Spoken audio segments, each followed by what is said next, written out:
సదాశివసమారంభాం వ్యాసశంకరమధ్యమాం అస్మదాచార్యపర్యంతాం వందే గురుపరంపరాం.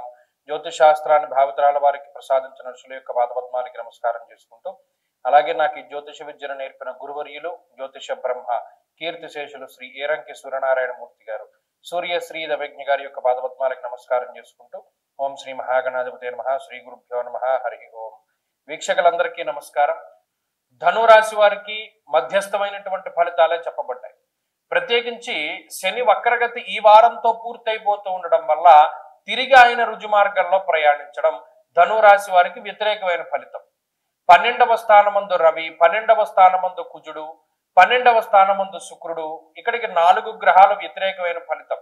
అష్టమ గురుడు వ్యతిరేకమైన ఫలితం. అలాగే తృతీయ రాహు యోగించే గ్రహం కాదు, చంద్రుడు మాత్రమే ఈ వారంలో కొంత అనుకూలిస్తున్నారు, ఆయనతో పాటు బుధుడు. ఎందుకు గ్రహాల గురించి చెప్పవలసి వస్తుంది అంటే, ఇన్ని గ్రహాలు ప్రతికూలంగా ఉన్నప్పుడు కొన్ని సందర్భాల్లో ఇబ్బంది పడవలసినటువంటి పరిస్థితులు ఏర్పడతాయి ఆకస్మికంగా. అందులోనూ స్వస్థాన నాశనం చేయవ బంధురోగో ధనక్షయం అన్నారు, ప్రవాసం కార్యహాని స్యాత్ అన్నారు. ఇక్కడ రవి కుజ శుక్ర గ్రహాలు కలిపి ప్రయాణాలపై ఎక్కువ ప్రభావాన్ని చూపెడతాయి. స్థాన మార్పు, స్థాన చలనము ఇత్యాది విషయాలపై ప్రభావాన్ని చూపెడతాయి. కొన్నిసార్లు మీకు చాలా అనువైనటువంటి ప్రాంతాలని, అనువైనటువంటి పరిస్థితులను కూడా మీరు వదిలి ముందుకు వెళ్ళవలసి ఉంటుంది. సరే, ఇక్కడ ఉంటే మనం కంఫర్టబుల్ గా ఉన్నాం కదా, ఇంకా మనం మారే ప్రసక్తి లేదు అనుకున్నప్పుడు ఖచ్చితంగా మీరు మారవలసి వస్తుంది. ఉదాహరణకి ఈ కుర్చీలో కూర్చున్నారు, ఈ కుర్చీ బాగుంది, మీకు సౌకర్యంగా ఉంది, కానీ ఎవరో పెద్ద ఆయన వస్తాడు, తప్పనిసరిగా కుర్చీ ఇవ్వాలి. లేవక కూర్చుంటే అక్కడ మీ ఇది పోతుంది, మీ యొక్క జ్ఞానమో లేకపోతే మీ యొక్క బుద్ధో సరిగ్గా పనిచేయట్లేదని మిగతా వాళ్ళందరూ తిట్టుకుంటారు.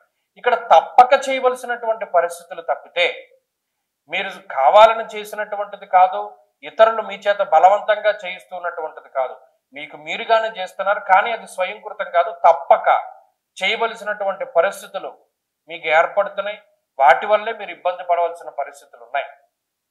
ఉదాహరణకి ఎక్కడికో ఏదో పని మీద వెళతారు, మీరు మంచి ఉద్దేశంతోనే వెళతారు, కానీ తీరా వెళ్ళేసరికి అక్కడ ఉన్నటువంటి పరిస్థితులు ప్రభావితం చెంది అది గజిబిజి గందరగోళంగా మారుతుంది. ఏమీ తోచని పరిస్థితుల్లో ఇంకో పని చేయవలసి వస్తుంది, ఆ చేసిన ఇంకో పని మీకు రివర్స్ కొడుతూ ఉంటుంది. ఇది జాతకం.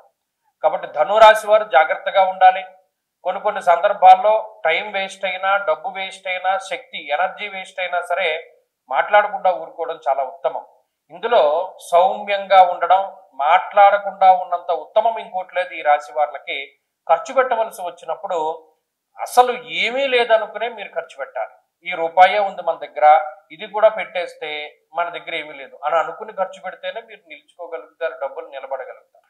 ధనురాశి వారి ఈ వారంలో మరింత అనుకూలమైనటువంటి ఫలితాలను సాధించడానికై విఘ్నేశ్వరుని యొక్క ఆరాధన చేస్తూ ఉండడం చెప్పదగినటువంటి సూచన. ఈ వారంలో కలిసి వచ్చేటువంటి రోజు బుధవారంగా చెప్పవచ్చును. అదృష్ట సంఖ్య 4, అదృష్ట వర్ణము ఆకుపచ్చ. తదుపరి మకర రాశి.